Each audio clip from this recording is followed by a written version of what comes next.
got like a half-eaten French fry sticking out of your mouth. You're thinking it's a cigarette. You're like, what the fuck? Fucking A. Fucking A. Stand up. There's like a slice of pizza stuck to your ass. Slice of pizza. Fucking pepperoni falling off your nipple. And just like in the middle of the show, it just pizza just falls down. That would be. Well, that was all, folks. Hail, Miguel. Hail. Hickety heel. Be an interesting, like, if we partied hard like that all the time, and then we just woke up one day to do a podcast, and a fucking, like, by the end of the episode, a slice of pizza just came down and fell in the middle of the table, and we're just like,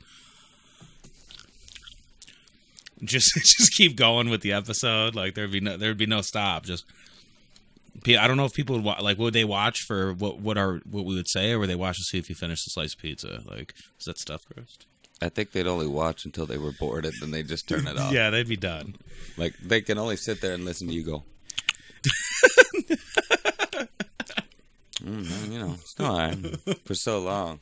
And, like, you'd probably confirm it after the first few bites, and then they'd be like, why is he still trying to confirm it? Oh, I forgot to turn the camera on. I'll be right back. My girlfriend actually found a random slice of pizza in her yard. She was taking her dogs out for a walk, and, like, the dog fucking ran back with a slice of pizza. Like, it was like someone just threw it out, and it fell in the yard. It was like a stuffed crust piece of pizza. It was perfectly intact, too. Yeah. I thought that... Yeah, I thought that was some weird fucking shit. I was like... So then it inspired me, because, like, I took ham sandwiches to work. Ham sandwiches? Ham sandwiches. I love ham sandwiches. But they had brought food in for us, so I ate the food instead of the ham sandwiches, and I had them in my car all night. So I'm like, fuck. I'm not going to eat these fucking sandwiches. Yeah. So I'm like, what the fuck am I going to do with these sandwiches? I'm like, you know what? I'm going to feed these neighborhood cats. So I just, like, wing the fucking sandwich out on 62, and then wing the sandwich out on, like, Middle Branch, and was like, I feel like I did the animals out here justice just now. I feel like that wasn't littering because it was biodegradable. Be careful. That'll get you in trouble. Just ask fucking David or Dave. Dave.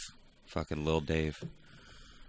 Pritchett, I think was his last name. Yeah. Remember that guy? Yeah, we called him Pritchett, but yeah, he was feeding neighborhood cats in an abandoned house and got I remember that. Yeah. I don't think that was the real truth. No. That's why. Feeding neighborhood cats in the abandoned house. That's why I said it the way I did. You know what I mean? That was funny. I remember exactly what you're talking about now. Because that was the house before they tore it down right there, wasn't it? And then, yeah, after that, actually, he got in trouble again because he robbed, like, a drive-thru or a gas station or something like that. And was successful. Yeah. And then came back, like, the next night or 2 nights later and then did it again and they caught him. Wow. Yeah. Wow, the same one, the same place. That is fucking crazy. There, you know, Majori's right there. Right, the drive-thru, right there behind the donut shop. Oh yeah. Okay, I didn't know where you were referring. Yeah, so I go there. I got to work at like 2 a.m. that day. I show up. There's firefighters fucking everywhere. There's police cars, and I'm like, something happened. Something went down. Like somebody got shot down there by Majori's, right? So I come up. I have to take the back roads, whatever. I get up there, and they're all standing there. There's like 15 firefighters just standing in front of the door, and smoke's just barreling out, right? Yeah. I'm like, holy shit, Majori's was on fire. Apparently, like, some power line came down. Not even 2 fucking hours later, they get robbed. Wow. Yeah, dude. Like, apparently it was like a scene out of a movie. Like, the dudes come out with black ski masks on, and they're running up to the car, and the car's trying to drive off, and he's like, motherfucker, open the door and shit. And, like, they just fucking peel out, and... Yeah, yeah, dude. Like, wow, dude, that's a weird place for that to happen. That is. And you said it was 2 hours later. Like, it was literally 2 hours after it had burnt down and everybody had left. Wow. Yeah. That's nuts. So I'm assuming they took all the cigarettes. Like that. Like, what else would you take? I mean, unless they went all up in smoke. So how much could be left intact if it was burnt down? Well, it wasn't really like burnt down. It was just caught fire. It caught fire. Closed down. Yeah. And it was because everything inside was like blacked out. Like they had to go in there with sprayers. Yeah, and shit. It wasn't up to code because it had caught on fire. Yeah. Because I guess some power line fell and like it was basically an electrical fire. So People maybe went in the there roof and was on looted fire. And just said, "Fuck it, I'll wipe all the charge." And then I guess like somebody told them about it, and they were like, "Oh, we don't care." Anything that's still good, you know what I mean? Yeah. Wow. No. I just want to know if they started selling that shit after they, like, all that smoke damage, if they just, like, sprayed it all off and then sold it. I don't know. That's a good question. I mean, I guess certain things you probably could. It wouldn't be affected that bad. No, but, like, a bag of Doritos. How legally... Yeah, how legally sanitized that is. But it's Majori's. It's owned by That's crazy. I didn't know they caught fire. Yeah. That's, wow. Wow. Hail. Hail. A lot of shit happens right there. Yeah. Like, right there. That's a bad spot. Yeah, that's a really bad spot. Even people that worked at Marianne's fucking got hurt. Like yeah, Josh, I got an accident over there. Josh got an accident over there. Yeah, he man. got real bad, too. Doug got fucking... a cop was, like, waiting for him there. Was he? Yeah, and Doug, like, lost his license for a little bit. I hope he doesn't mind me talking about it, but... Yeah, you don't remember that? No, Doug was I remember there was cops, like, looking for somebody, but I didn't know it was Doug at that point. It's just, that's such a weird spot, that little alley. Yeah. Back there, and then right in front, like... Especially leaving Falcones, that's a dangerous spot to come out.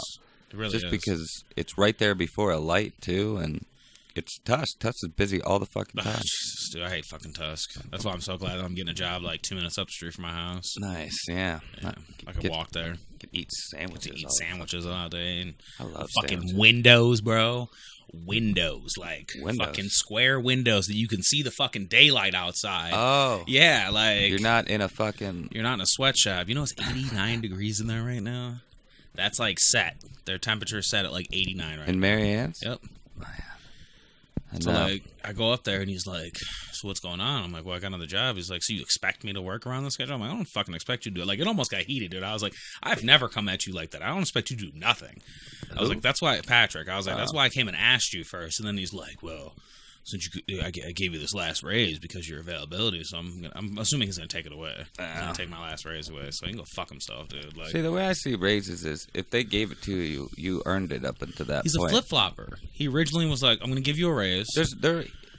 I might have told you about this, but he said I was going to get a raise, and then I never got it. When I brought it up, he tried to act like, yeah, I don't ever remember giving you this raise. And I was like, you definitely did. And I gave him the exact reason why he gave me the raise like 5 times. Yeah.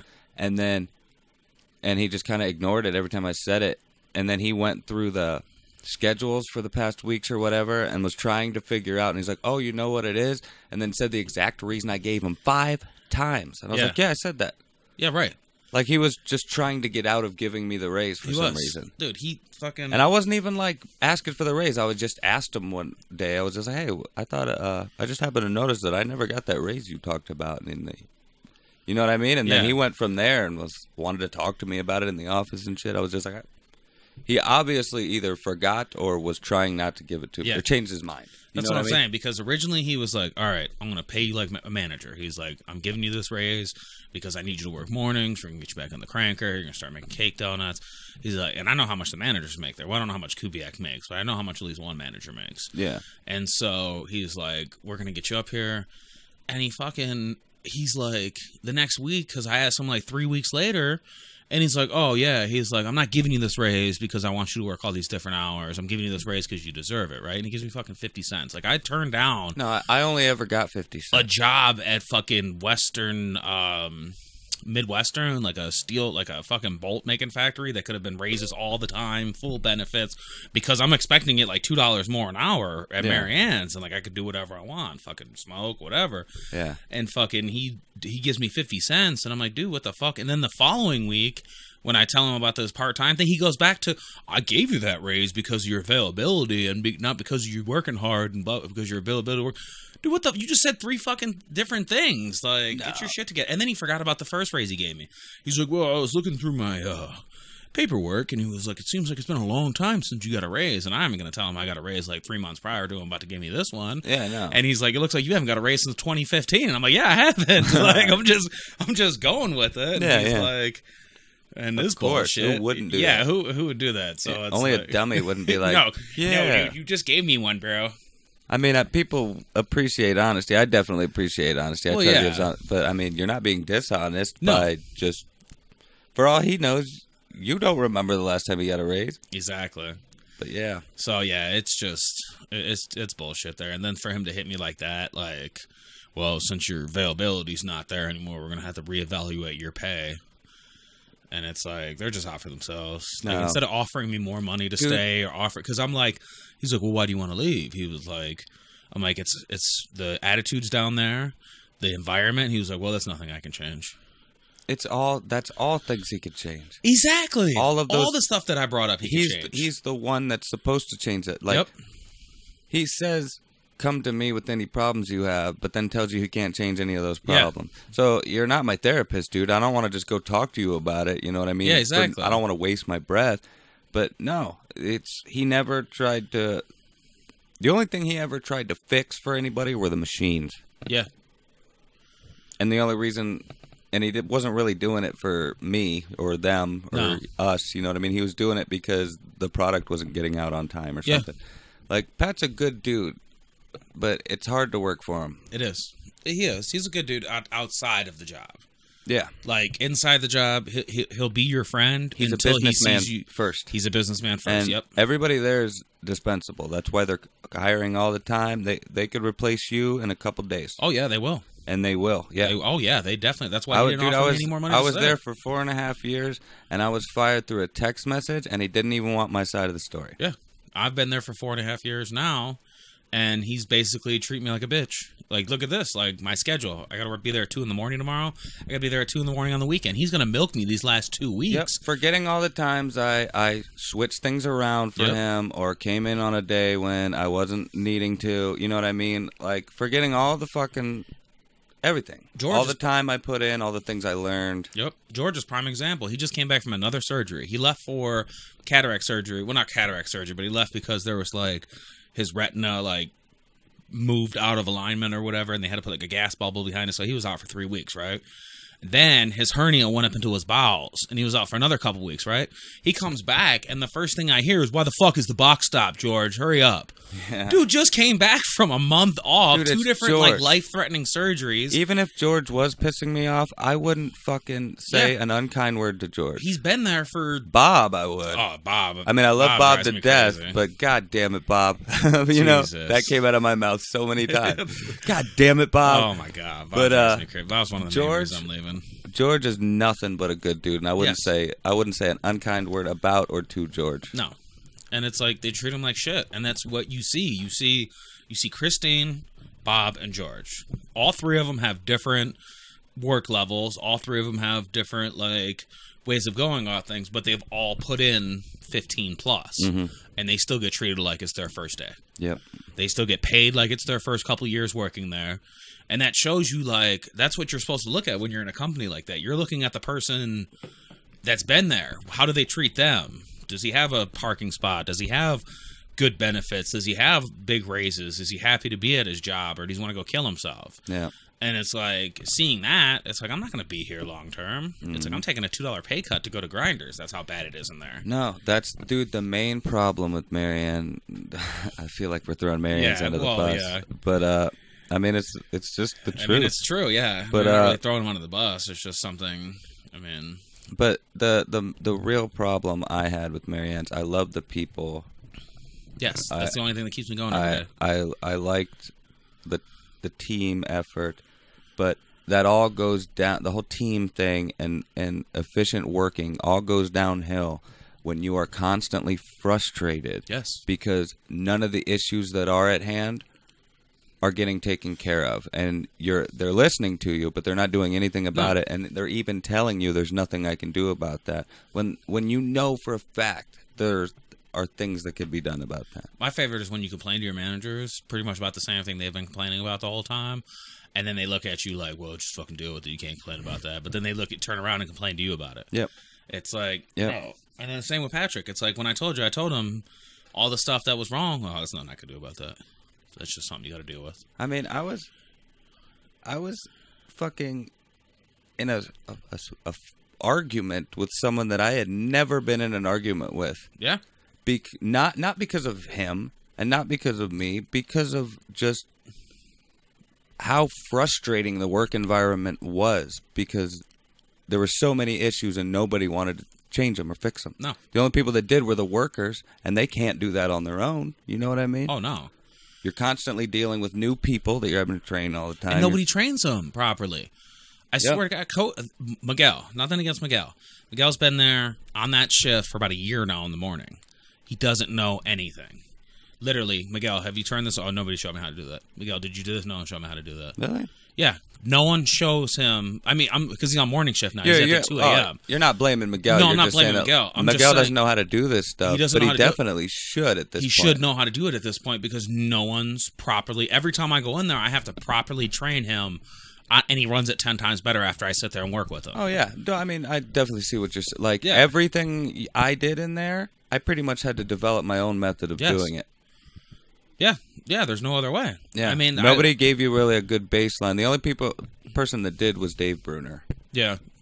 He's pretty good at showing you stuff. Like, Dave just did it in detail. Yeah. He would take his time. Dave would train you for sure. Yes, and that's how you're supposed to get trained. But you would have to do it Dave's way. Yeah, that's the thing. And if you didn't, Dave, you could do it a different way as long as it's getting done and getting done right. Yeah. But like he will just give you shit the whole time. Oh yeah. In a good way. You know what I mean? Yeah. But and it's like going to high school. It's like you like all the people there, but you don't like the environment. You don't like the teachers, and that's why the managers. You don't like that. That like you have to do it. Yeah, that's the thing. You don't like the thing that makes it work or makes it school. You know what I mean? Yes, exactly. Yeah. And it's just they don't want to fix anything. Like, oh, dude, it's still the same since you left. Like nothing's changed. Well, a few things have changed. They've made it harder now. All they want to do is upgrade. That's all they're trying to do, but they're doing it, second hand, I guess. Yeah. Oh, yeah. They're getting used things and refurbished machines and like that Japanese machine they got in the back. They're like, oh, yeah, we got a new one on bid. And then someone else was like, I don't think it's new. They're buying someone else's problem every single time. That is a perfect way of putting it. That's exactly what they're doing. I guess before we get too far into things, this is the Buncha Podheads podcast. We have returned, even though we're fucking like over 15 minutes in. Talking shit. But before we get too far into it, welcome. And welcome back, sir. It's been a long time. It has been a long time. Well, to them it hasn't really been a long time, but to us it has been. And I'm sure you can see where Jesse's pretty much been the last few weeks since we've done these things, and all over Instagram and Twitter and shit, posting pictures of my cats and that, and I just mean everything we just talked about. Kind of give an idea of what you've been doing lately, and you got a new job, and we got some things in that 15 minutes or so. The new job's gonna be nice. It's gonna open up a lot of time. Yeah, schedule wise, a lot of sandwiches. Dude, I should get a job at like Subway or something. Yeah, right. I love the Subway. Like a little part-time job. Dude, working at Subway was great. You can make your own concoctions in there. Like I would take you put some pepperoni down, a little bit of cheese, some steak and chicken on top of that, dude. Yeah, that'd be a sandwich. It'd be like a secret menu sandwich is what I'd be making. Oh yeah. Go in there, open up in the morning, make your little kids meatball sub just to get yourself started. Oh, dude, you make me hungry. I haven't ate today yet. Oh man. Also, before we get too far into it. Oh yeah, that's for. Fuck you, motherfucker. A little bit of Nick Haneycrat. Yeah, that was for you, buddy. And anybody else. We should slip that in somewhere in the show. Like it just pops up randomly. You just got him again. Yeah. I like it. But that's not a bad idea. Just get him. Get him. Like it's just like a quick, like a glance, like you know how they do at the movie theaters with the hot dog pops up at the concession stand. It'll just be the fucking hand that pops up. Yeah, I guess for the audio listeners that aren't seeing any of this, I just did the circle game. Okay, I don't know what they really call it, but the circle game gesture thing because this motherfucker Nick Hannicat gets me like at least 3 times, like 2 to 3 times a day, probably. Yeah. Dude, the duck one was obnoxious, but I seen one just as obnoxious. I almost tagged you guys in it. It was like walking my dog, and he's such an asshole, and it was just 3 legs and then a hand like this. I know, like that's why I got him with that coffee cup one. The coffee cup today because it was obvious. You saw it before you even pressed the play button, and I was just like, "Fuck that! I don't even give a shit at this point. I just want to get this motherfucker." But that was for you, buddy. The 3-minute one that I got you in a couple months ago was obnoxious to where it was like zoomed in from like 10,000 things out into the space.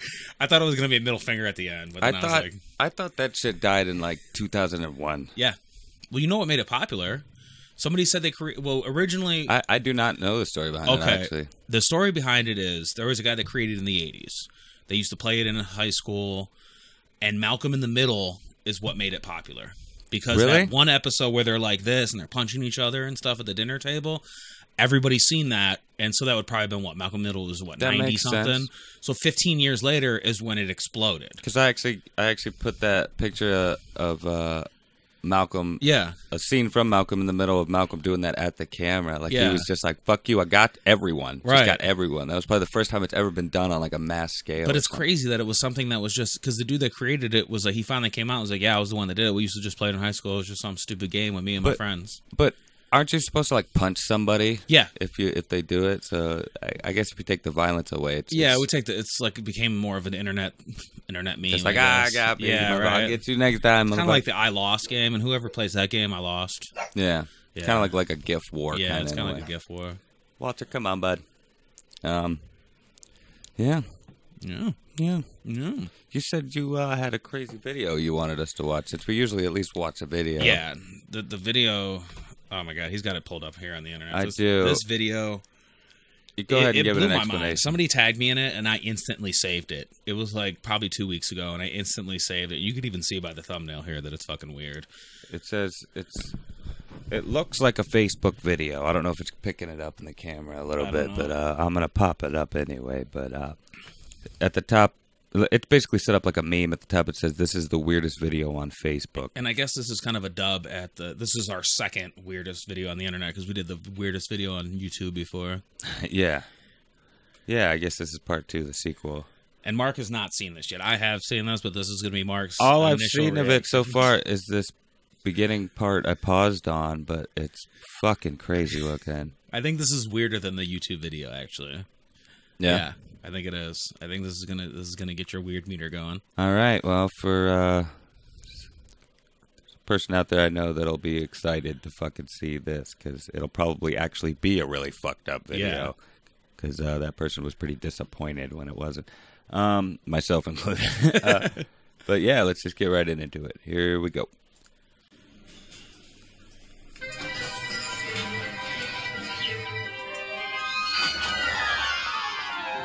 It's very similar to the other ones. I don't remember the Spider-Man's given head on the wall before. I didn't even notice that. Yeah, there's a bunch of fat Spider-Mans giving head on the wall. Jesus. This is how your potato soup's made, by the way. Ooh. Pigman piss? Pigman piss. I don't like bear it. pig. Oh my God, that's terrifying. That's like Donald Duck It is. defeathered. Like, I want to go to school to learn how to do this. To make fucked up videos like this? Yeah. Or just animate? Just to make fucked up videos for Facebook and YouTube. What the? That one's got facial hair. They all do. It's like around there. Yeah. They're like elf pig.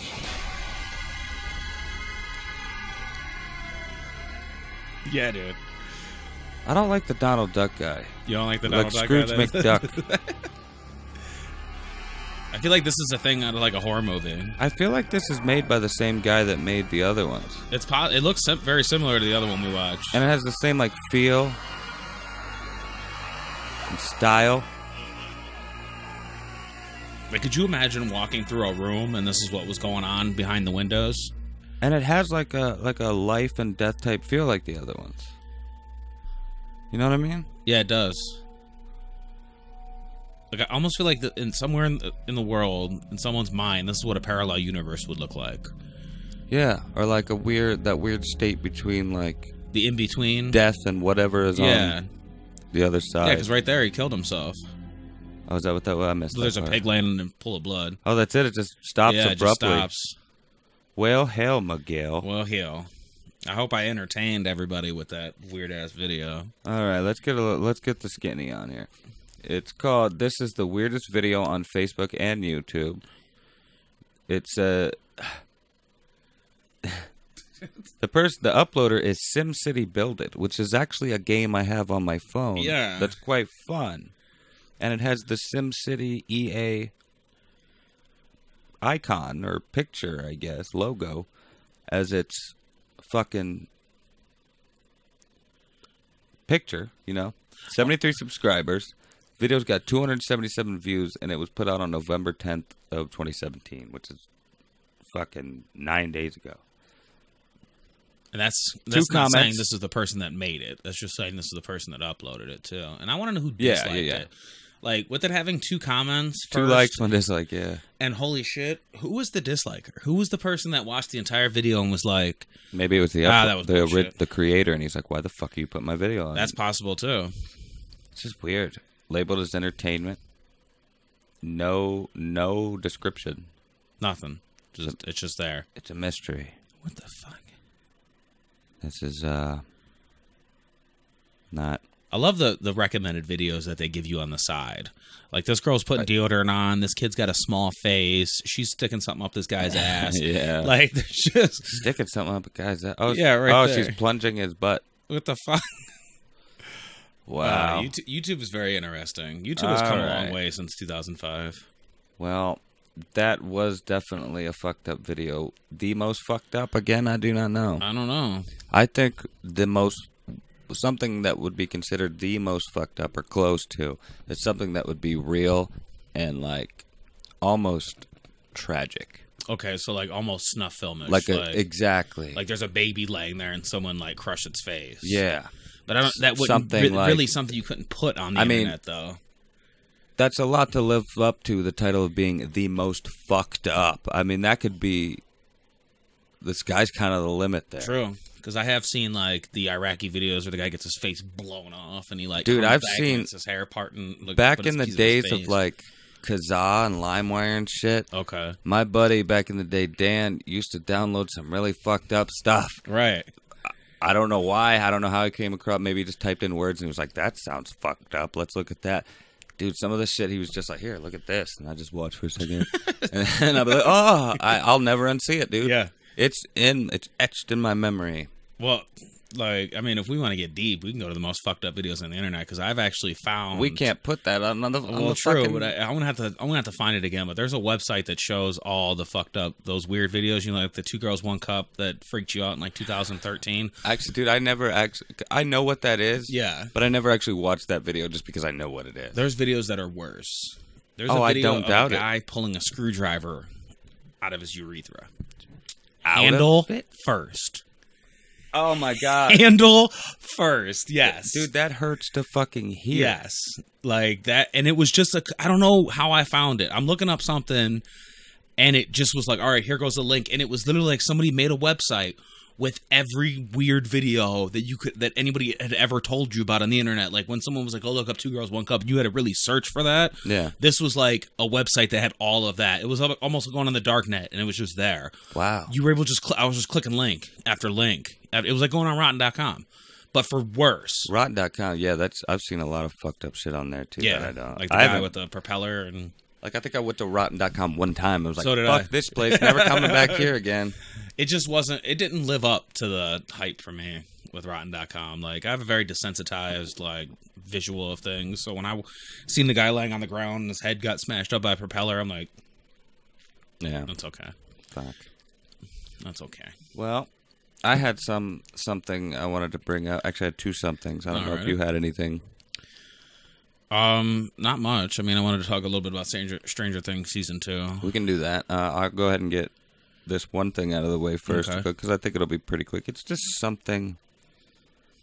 I read an article recently, and it brought something up that I always thought from when I was a kid. Okay. But basically, growing up, long story short, growing up, I really liked the band Pearl Jam.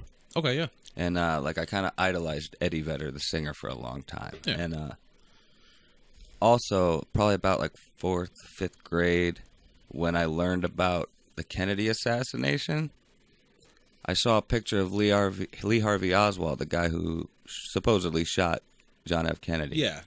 On that fateful day. On that fateful day. With the Babuska lady. Figured I'd get a little fancy with my words, but which I just ruined by calling it out.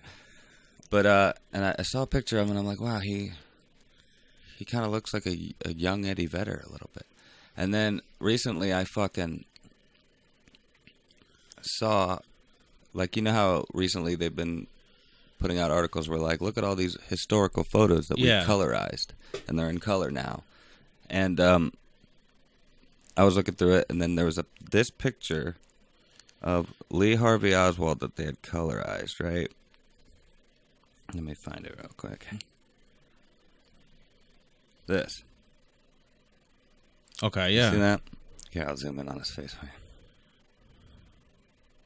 Let's get a good look at that face. Lee Harvey Oswald, 1969, maybe? Is that when Kennedy was assassinated? I think so. If not, remember. a year or so earlier. I don't think it was. It was definitely not in the 70s. But that's the guy that was arrested for the murder of the president. Yeah. And then Jack Ruby shot him before he could even go to trial. Yeah, because I think it was actually this right here, wasn't it? When he was walking through, when he was being escorted, this was like just before. Actually, that might be Jack Ruby right there behind him. Okay. No, I can't. I don't know. Yeah, but I just know he was walking through, and then like, it was like a crowd of people, and he shot him right there. Yeah, and he couldn't defend himself because he had his handcuffs on behind his back and shit. But yeah, and he died. And I was like, fuck, dude, that's really cool to see that in color. It really makes it seem so. It makes it so much more real. Yeah. And then I was like, fuck, dude, let me see if I could find like a picture of Eddie Vedder when he was younger. And then I did. And I almost found like the perfect fucking, because he's even making the exact same face as Lee Harvey Oswald in that picture. But I'll go ahead and just. Oh, wow. Like almost like he just grew his hair out. Like, yeah, like he's a vampire. Yeah. And he didn't die, but he faked his death, and they buried him, and then they brought him back as the lead singer of Pearl Jam. And then he grew his hair. He went into hiding until 1980 something when Pearl Jam formed, like 89, 88. Yeah. And then put out 10 in 1992 with his hair. You know what I mean? Like, right. Dude, that's insane. Like, you see all those vampire things, like Nicolas Cage is a vampire. Yeah. Look, and then you see a picture of a guy back in the day, and it looks very much like Nicolas dude, that Cage. shit's crazy. And the same thing with like Keanu Reeves and other motherfuckers like that. But they'll show like someone in like the fucking what was it back in like the Western era, and then they'll be exactly his face, and then they'll show Nicolas Cage or whatever, and you're like, because it's not Nicolas Cage, but there was someone just like that they were like, this guy's immortal, and it shows pictures over the years of him. There's quite a few of them. Yeah, and they look very, very similar. Yeah, some of them not so much, but a lot of other ones you're just like, wow. Like Jay-Z is one of them. Yeah, I seen that where he was like an old school gangster and dude sitting there with a cigar. Looks just fucking like Jay-Z. Yep. I don't think he was gangster. He was just like a dude. He just was he was dressed in that Air clothes. Yeah, like early 1900s or late 1800s. Movies have made everybody wearing those kind of clothes think of a gangster when you see that kind of thing. Yeah. You know, I get what you're saying. Yeah. But yeah. And like there's quite a few of them. But yeah, maybe it was Jay-Z that I was thinking of when I said that, because I know exactly what picture you're talking. He's like sitting on a car or something. I picture him like sitting on like a stoop or like a set of stairs or something outside, and he's got like one leg up, and yeah, he's wearing like exactly a hat. What the picture. He's got like the fedora. He doesn't have. Yeah, it's not a fedora to me. I'm picturing like. I thought he had the fedora on, like the 1950s. Let me see if I can look it up. Fedora, actually. And maybe he doesn't have a hat at all. It's like one of those kind of like those newsy hats, but it's real. Bigger and puffy on the top. Does he have the suspenders on? I think so. Because he doesn't have a jacket. He doesn't have the suit jacket on. He just has like the suit jacket pants. And then I thought he had well, it's black and white, so he has a white T-shirt. It could have been a fucking purple T-shirt at that time. I don't know what to type in for it. I just typed in Jay-Z time travel. Yeah, this is it. He's like on a city street. You're thinking of a fedora and shit because the guy standing next to him and whatnot's wearing a fedora. Yes, dude, that looks exactly like Jay-Z. It looks like Jay-Z. I almost think that like Jay-Z was on like a movie set or something, or like maybe this was a picture for a music video or something. And people are just trying to pass it off. But dude, that looks just fucking like Jay-Z. There's nothing that doesn't look like Jay-Z in that picture. I know. Besides that, he looks a little bit skinnier. Even his like the way he's like. Yeah, his mannerisms, holding himself. You know what I mean? Like just sitting there, like just dude, looks like that blood. And could you get that picture in color? Yeah, they need to put that picture in color. And that's insane, though, dude. Actually, here's a side by side thing of Jay-Z and the dude in this picture. It's ridiculous. Yeah, it's like that could be his like that century's grandpa to him. Maybe it is Jay-Z's like ancestor of some sort, you know what I mean? The same, like I almost want to say it's just the shadows on his face, because you know how like sometimes you take a picture of someone, they look like someone else, and then you see him and it doesn't look that way. It's a bit far away too. It's like, unless Jay-Z really is a time traveler, that just has to be the picture magic. Like that's insane. Blowing my mind. That's fucking insane, dude. That's kind of like the what is it, the 60s hipster that had like the 80s clothes on at the JFK assassination. Now that we're talking about the JFK assassination. It was the assassination. It was like, it was something, but like there was even a weird dude looking. I'm like, what the fuck are you doing? But no, I know which one you're talking about. They were just saying that clothes like that were available at that era. It's yeah, just I mean, it was just like a fucking. He was wearing like a t-shirt and like a cardigan sweater and stuff. He just looked like a hipster today. I'm waiting for the guy that had the 21 Pilots shirt on and like a picture from 1965 or something, like to confirm it. Like that's what needs to happen. Because I've watched a couple videos where this guy's like, I'm a time traveler. I'm not allowed to talk about certain things. Blah blah blah. Or like a weird fucking like clown or something, or some kind of like freak in a freak show that has like a juggalo tattoo on the back of their leg. Yeah. Like they zoom in on it, and it's like he's like on a ship. Time traveling juggalo, and then it becomes like a comic book, and then a TV show, and then time traveling juggalo. Dude, that's actually really good. Trademark time traveling juggalo. But yeah, apparently all you have to do to trademark things is send it to yourself in the mail. I always thought that was a rumor. But like if you just have to have proof of it being like, well, not like a trademark, but like like if I wrote an outline to a movie and I mailed it to myself and never opened it, I automatically own that. To where if somebody made that movie and stole my idea, I can sue them because of that unopened document that I just mailed to myself. I always thought that was false, but apparently that's true. Like, you can literally just mail yourself, because I've heard that a lot. Like, I've heard, like, people have told me that probably about 100 times. Yeah. And then recently I finally, you know what, I'm fucking look it up. And it's true, because it's a federal document, as long as you don't open it, if you have the outline of the original story, and say, I told you my story, and you were like, all right, and you're like, in your mind, you're writing it down, and you make that exact story, pull out my outline in court, they're like, shit, federal document. I'm going to have to look more into that. Yeah, it's crazy. Because I was like... Because I've tried to, like, copyright or trademark things before, and it just seemed like such a pain in the ass. Yeah, because you got to pay, what, $100 or something to get it, like, and a you little gotta, like, stamp fill out forms and shit of stuff I don't even know. You know what I mean? And maybe that's like... I don't know. I always chalked up, like, if I ever created something and put it out there and somebody stole it, or, like... I would have, like, at least dates to document. Look, motherfucker, I had my hand. I created this years ago. Yeah, you know what I mean? Exactly. Because everything I think about is in my head. I write it down, but I don't. But I don't know. I mean, I'm not a fucking lawyer. It's never been done. Like, I've never finished anything that I've thought of. Oh. Yeah, like my. Well, I just mean like any kind of anything, like the Mad Archer logo, or the name Buncha Podheads, stuff like that. You know what I mean? Apparently, you just have to mail it to yourself and never open it because of that stamp. And the fact that it left your house and came back. That's crazy. That seems like way too crazy of a federal document. Or maybe it at least gives you a starting point to be like, that works. That's technically that'll I think that's the gray area. But that doesn't. You would think they would shut that down because they're losing money that way. Like some big Adam Sandler, Happy Madison Productions. All he had to do was mail that to himself, and no one else is ever able to say that or make that. Maybe it's because of like the notarizations of like the stamps and everything, like saying like this is in the system, this is in the federal system now. So like there's your hard proof, because you can't say you can't. It's hard to argue that the system's flawed. Yeah. When it's the system that's determining whether or not you win or you lose in this situation. Our original ideas. Like, happy. You can't trademark happy by mailing it to yourself because it's already a word. Well, yeah. But if you came up with something that's never been put in public domain, maybe that's where the loophole is. Ah. You know, maybe that's why maybe you're only able to do it on certain things. I don't know. Too. Any lawyers watching, let us know. Yeah, let us know. Or maybe we should just not be jackasses. Call 888-777-444. No, don't call that number. I don't know what'll come up. Somebody's going to get pissed at us. Yeah, right? Now they're going to steal our shit because they watch this and they're like, let's kill these motherfuckers. What the fuck? We just mailed out Mad Archer and now we own it, bitch. Hail. Somebody just comes in here, they just start ripping shit out. They're like, what the fuck are you doing? They're like, we're shutting you down. We own this. Like, this is my fucking house, dude. What are you talking about? You own this. You own this. Own this. All right, ladies and gentlemen. This is the moment you've been waiting for. Weeks. And waiting weeks. I hope, longer than that, and I hope it's all you've been wanting and waiting for. I even put it in plastic, and I have the real document here as proof. Maybe I should mail it to myself in the mail. Maybe that's what somebody did. They mailed it to themselves in the mail and buried it in the wall.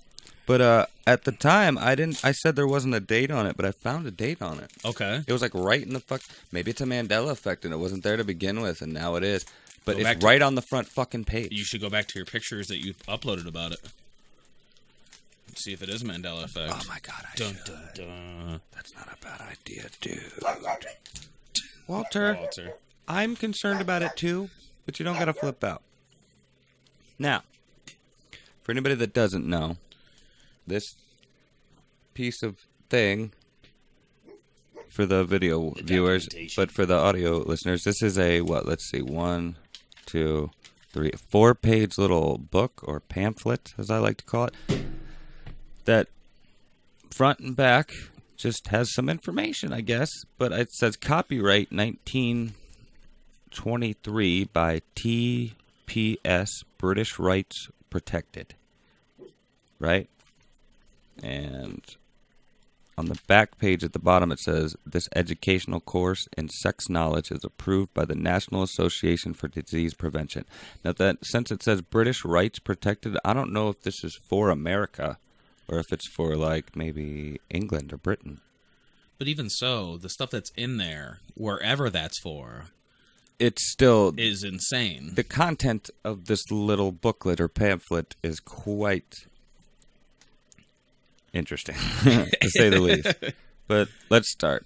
In a little box on the front at the top, almost like it's the title, or it says, this part of sex problem contains the young lady's problem to keep pure, white slavers and he-vampires, in quotations, he-vampires, the cash value of white slaves, the truth about prostitutes, and, in quotations, easy girls.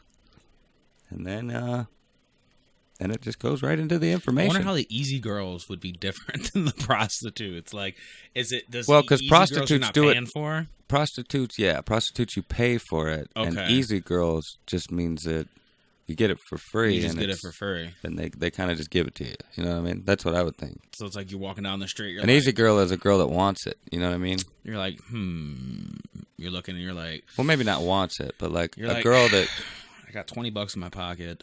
I really want some liquor tonight, so I'm gonna go get that easy girl. Or you're like, I really don't want to get hepatitis tonight, so I'm gonna pay the $20 for this hooker. Yeah, pretty much. Like, if you're paying for it, like, you kind of have it's a service then, you know what I mean? So, like, they're there for you. An easy girl is kind of she's getting just as much out of it as you are, probably. You know what I mean? And an easy girl, to me, I guess, is just a girl that's kind of a slut. Yeah, and just a slut. It's easy. There's a pretty good chance you're going to be able to have sex with her if you really wanted to. 2017 Maslin girls. But I don't know anything about that. I just heard that's how Maslin works. I don't know. I don't know anything about it. Neither do I. But on the first page here, under all the titles and everything, it says, the honor and virtue of a young girl is so precious, it behooves her to be on her guard constantly. This we hear said and read in the newspapers and periodicals every now and then. Yet no one has told in plain words what to guard against. Herewith is given the most common methods used by cadets, in quotations, or professional procurers who make a business of getting recruits for houses of prostitution.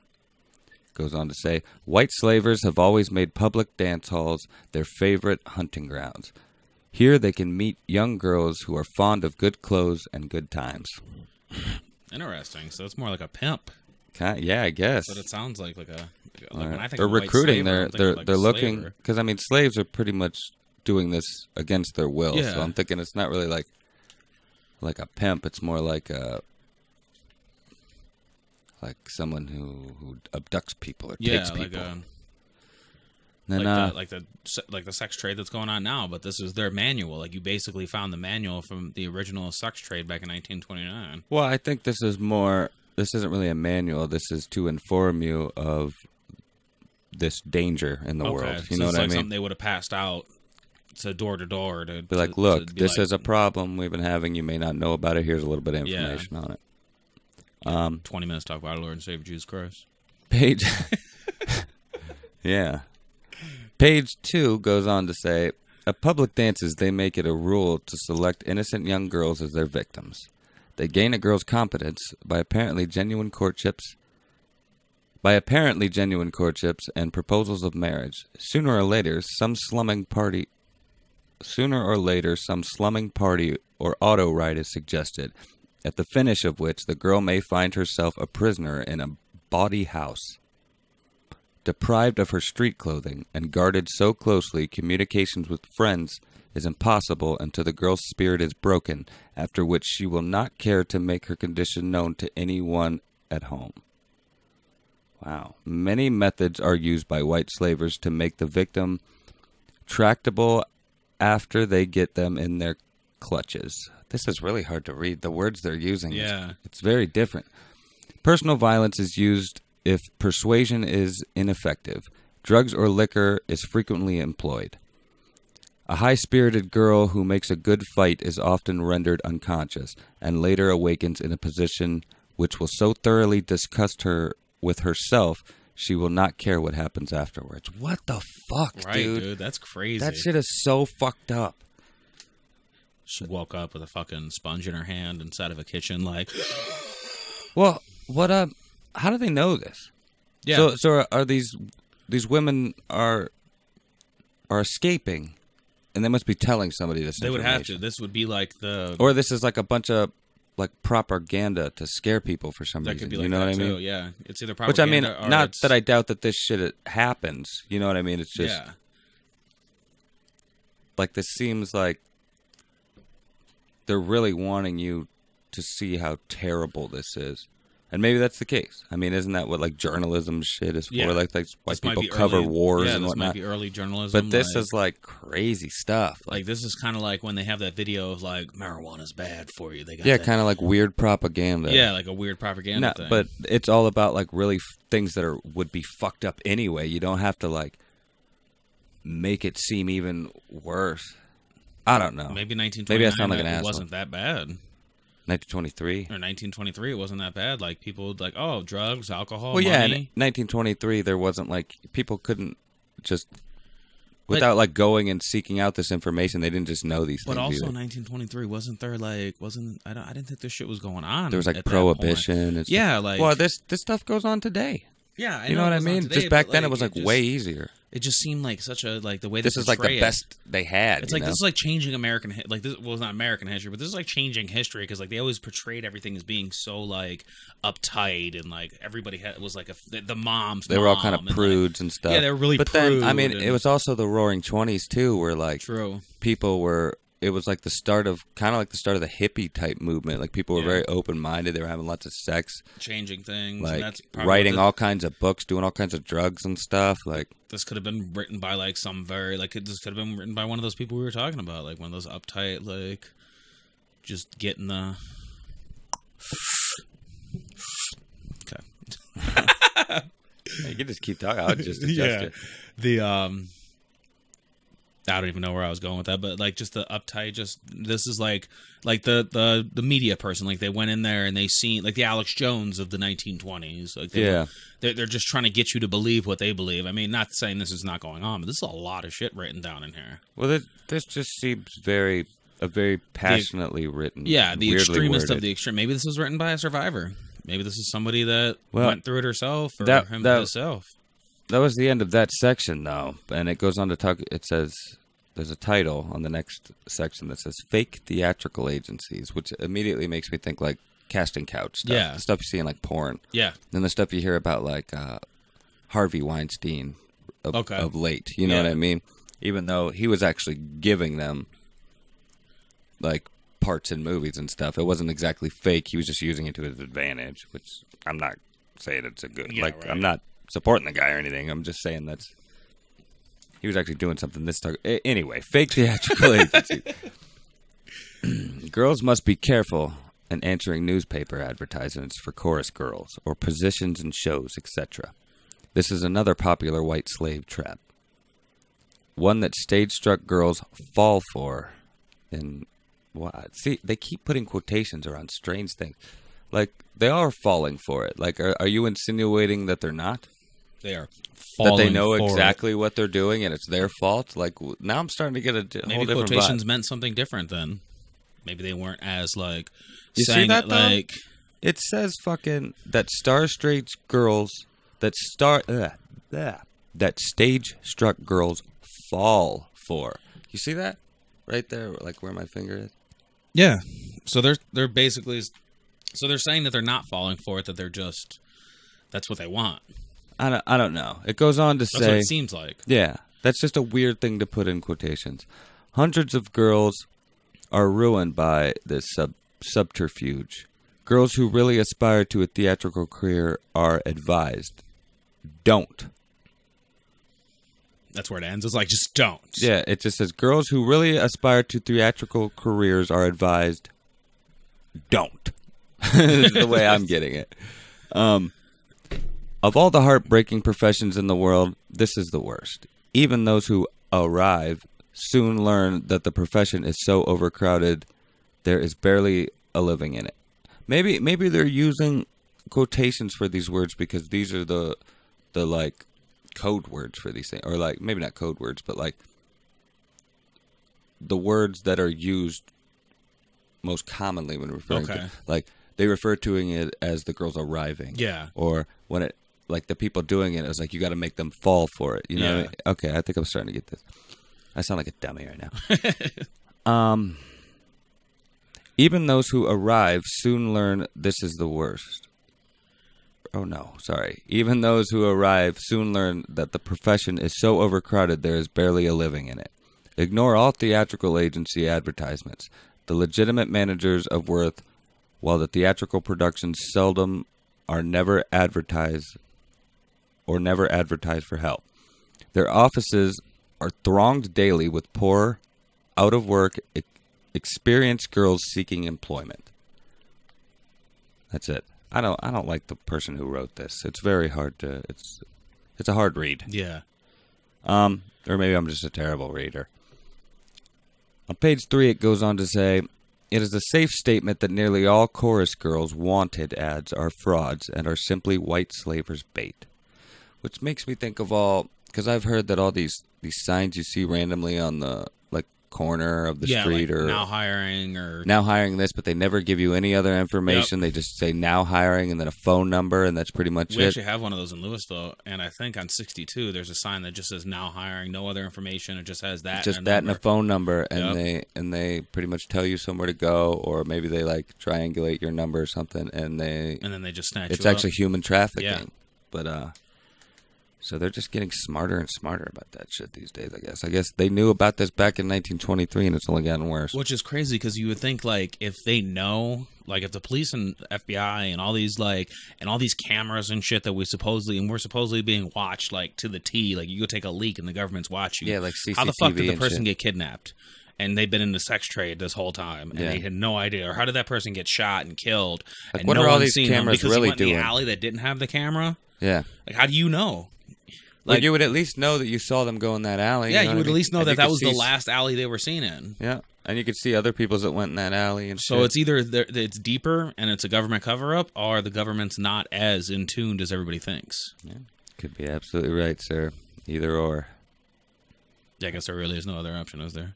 The next one goes on to say, and I think this is the title of the next section, but it's a very long title. Damn. It says, girls traveling alone should never get chummy with strangers, men or women they meet on trains, or in a railway waiting room. Man, this is 1923. Yeah, it is. And then goes on to say, there is a dangerous type of white slaver, usually a benevolent-appearing lady of middle age who makes it a practice to cultivate young girls on trains. They have all the manners of real society ladies. Some even carry a maid with them.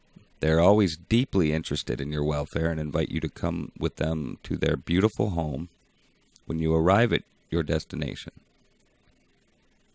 Man, that's weird.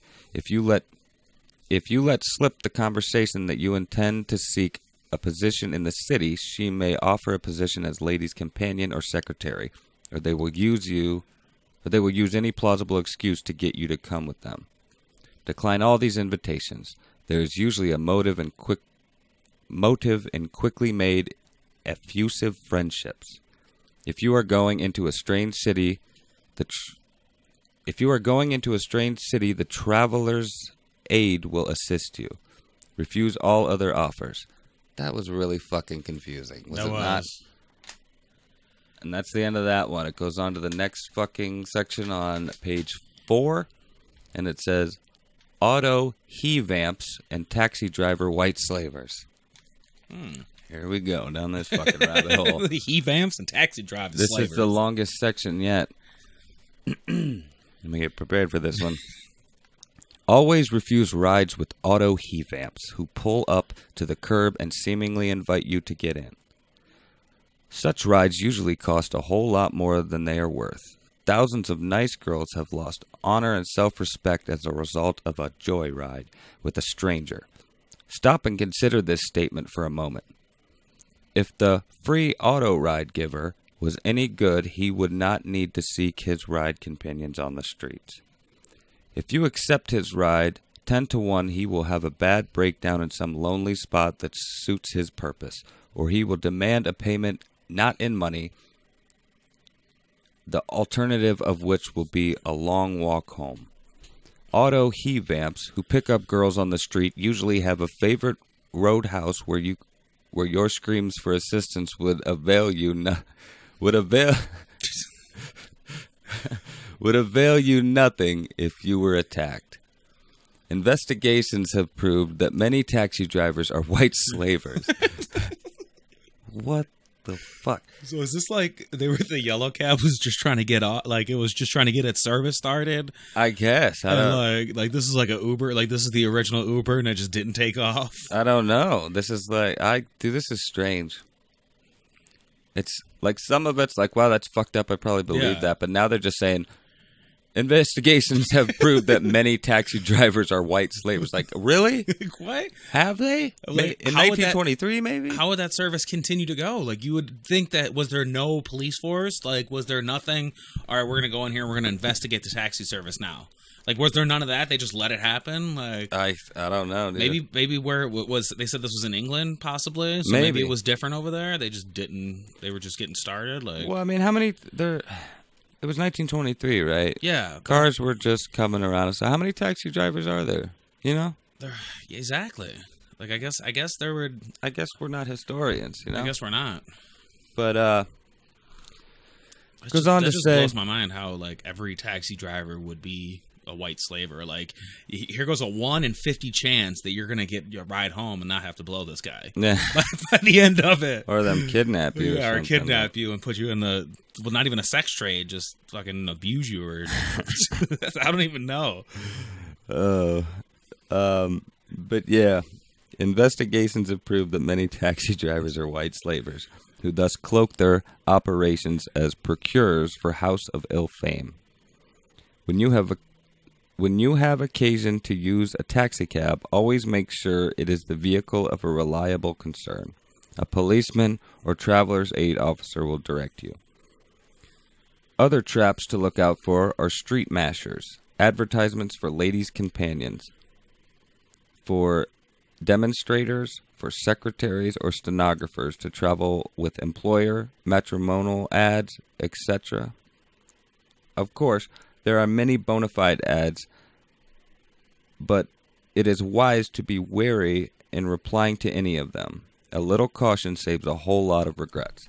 Now, see, that's kind of goes along the way of like what we were talking about, the signs on the side of the roads with and the stuff, now hiring and stuff, and like Craigslist and stuff, and even people probably even done it through like the newspaper and shit. I'm guessing this is early internet, like this is before the internet. Yeah, this is how internet just made it easier. Yeah, it just made it easier. Like, hey, come over here, I got something to show you in the back alley. And everything's got its pros and cons. You know what I mean? Shit. Good and bad. It's just about which way it goes. Showing up to buy baby clothes, you're getting yours cut out of your stomach. Well, really, the issue isn't with the internet or advertising and stuff. It's with people. It is. Just some people are fucked up. Some people aren't. But on page 5, it continues with this whole idea. In these modern enlightened days, a young girl who wishes to retain her purity will find it a constant battle. Her path is beset with traps to make her a thing unclean. The best rule is to have nothing to do with strangers.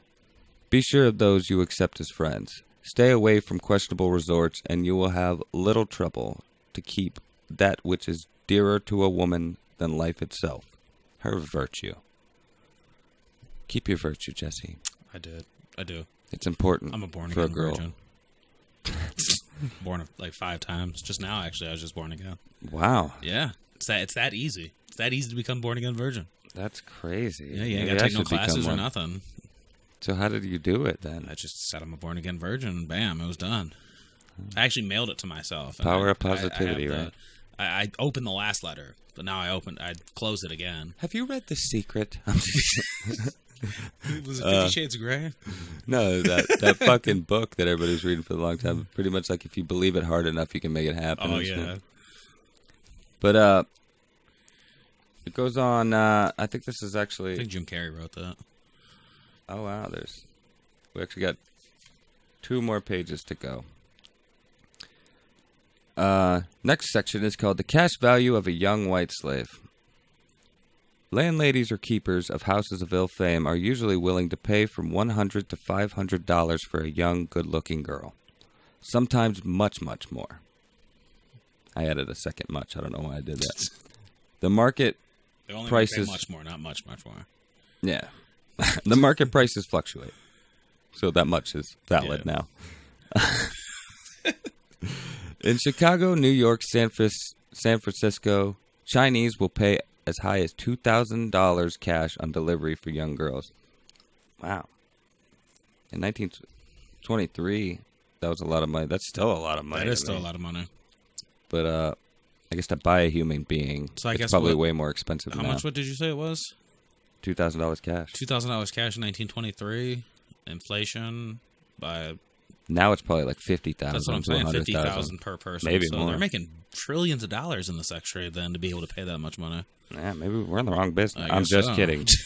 That was just a joke. Never. Call 1-877-33. We got a job. We're hiring now. Says, procuring white slaves is an established, well-organized business with hundreds of activity agents in all parts of the country. White slavers are never allowed to spend the money they earn. All keepers of disorderly houses keep the proceeds of the business of each girl or turn it over to the pimp. Oh, you were right. And they put pimp in quotations or Mac. The Mac Daddy. Wow, that's so it. That's so what it is, too. Yeah. Wow, this is like the origins of the pimp. The keeper received the girl from. Yeah. They return it to the pimp or the Mac the keeper received the girl from. That's what I was doing. Then white slavers become diseased and of no further use. When white slaves, become diseased and of no further use, they are kicked into the street to shift for themselves, usually to die from the effects of drugs or from the diseases they have contracted or by suicide. Beware of white slavers, girls. They are everywhere. This is almost making Jack the Ripper sound like a good guy. Like he was doing these girls a patronage by killing them, helping them out. I guess you could just not do any of that. I guess. Well, yeah. He's like the early time Batman. Page 6. This is second to last page, and page 7 is only half a page, but is entitled "The Truth About Prostitutes or Easy Girls." Girls or women who give or sell the use of their bodies for money are almost without exception persons who are defectives mentally. In other words, lunatics. Wow. That I don't really... How do you really feel? No, to me, that's... I mean, a lot of them, I would think... This seems like some shit right here, but a lot of them, I would think, are just smart. Yeah. Like... They know they can get money. They need money. Like, that's an easy way to get it, and people are willing to pay for it. Not all dudes are creeps, but not all dudes can get laid either.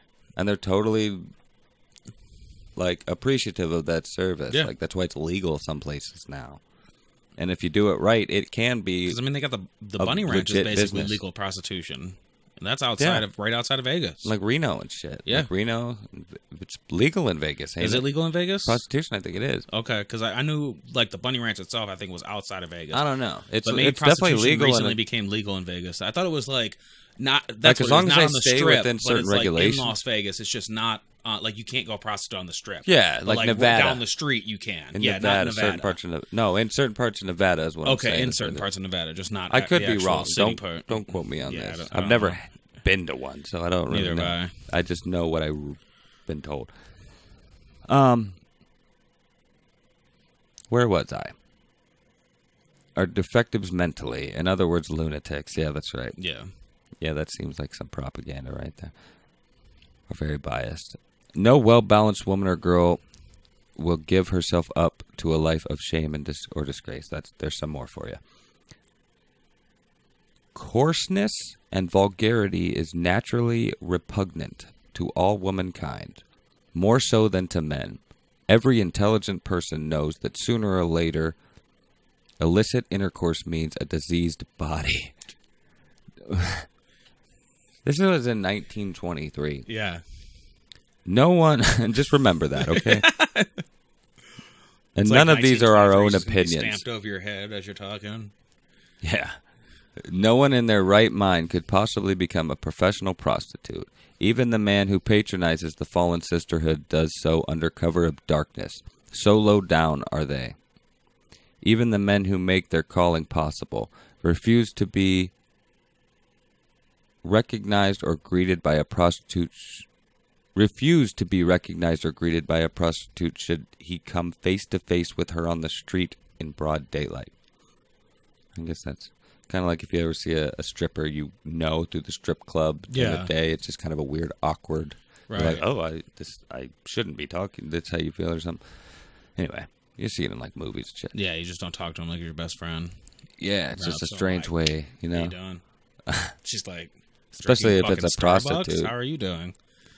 The deluded boy or man who goes to see a prostitute occasionally should bear in mind that all of them are diseased most of the time, and that when they become diseased, which is soon after they start a life of prostitution, they feel revengeful towards all of mankind, and feel that they are only getting a sort of revenge when they pass their gonorrhea or syphilis on to others. It's terrible that we're laughing, but like this is so fucking crazy. It's like there's this guy sitting here, and then they just throw aggressively, sentences out. like- Yeah, like and then they throw sentences out there like that. You know what I mean? Like he's just getting angry as he's typing this. Like, get revenge when they pass their gonorrhea or syphilis onto others. I feel like No this is prostitute will admit to the truth. I feel like this is a victim of one of these prostitutes with like gonorrhea or syphilis. It's like, this bitch gave me fucking gonorrhea and syphilis. Like I tried to talk to her outside of the prostitution, and she just blew me off. Like I was a nobody. No, I thought we had a connection. Did you write this? No prostitute will admit the truth of this statement to a customer, but it is a fact nevertheless. The writer knew one prostitute who had taken a vow to disease 1,000 men as her revenge for her being diseased. Okay, this is a very interesting little tidbit of information right here. It says, the writer knew one prostitute who had taken a vow to disease 1,000 men as her revenge for her being diseased. Are you making fun of? Oh no, I was taking that. Like, no, I thought you were like no. Okay. Now this is. Let's read the rest of this first. The false pretense of passion a prostitute gives to keep your trade is just what she gave some other fellow just a few moments before, and will give it to some other fool as soon as they leave her. Most women who sell their bodies have some lecherous hound. What is that? What is that fucking word? Lecherous? I've never seen that word before. Lecherous hound. The Sheriff's Hound sounds something like that. Like as a lover. We need like a Google sound out thing for that. Yeah, this is weird. This needs to be like a digital Yeah. thing. Most women who sell their bodies have some luscious hound as a lover. Okay, it's probably saying like some like Luxurious, animalist. maybe, and that's just a weird way of spelling it. It's just an old word nobody uses anymore. Maybe it's an English word. I'm forgetting this as it says. Yeah. This is probably English. Yeah, it might be an English word. As a lover, and to him she gives your money, also her real love and diseased passion. No prostitute will refuse to accommodate anybody regardless of color, if they will pay her price. In fact, houses of ill fame usually have a back door for Negroes and Chinese patrons of the house. 1923 for sure. There are no exceptions to this rule. Money is never turned away, and nothing is barred by prostitutes. No matter how earnestly a prostitute assures you that she is free from disease, pay no attention to her. Nearly all of them are drug fiends and drunkards, hence professional liars. The man who imagines himself so constituted that he thinks he must have a woman's companionship, that man should find a fine, healthy girl and marry her. That is the only safe way. This educational course in sex knowledge is approved by the National Association for Disease Prevention. So they are trying to scare the shit out of you. Yes. So to prevent disease. What this makes me think of is like it's obviously less extreme, but the cigarettes in Canada when they put like disease on there and like the Surgeon General warning, yeah, like, stuff like that. Like we just have wording, but there they have actual pictures of what it can do to you. Like, yeah, that's fucked up. Yeah, that's really black fucked up. lung, I wouldn't like that. Limp dick and all kinds of weird shit on your cigarettes. Limp dick. Yeah, someone else smoking your cigarette. Oh, what a limp dick he is. Yeah, right. But okay, we're gonna go back to this bit. That's the end. That is all of it. But we're going to go back to this little bit of information at the bottom of page 6. It says, the writer knew one prostitute who had taken a vow to disease 1,000 men as her revenge for being diseased. Now, the wording of that is very interesting because he says the writer knew. Yeah. So he's either... Speaking either in third person. Yes, or this had been edited and added in by somebody else later. Yeah, like this is something like somebody read an article and then wrote this pamphlet out of it. Yeah. Something like that. Yeah. Or maybe he wrote this. Or maybe he was information is kind of like a commentary on a bigger piece of writing that he read by someone else. Or I think it's more likely that he's just referring to him in the third person. I was going to say that he was referring to himself in the third person because with some of the other wording in this and how it's not like it's almost like broken English.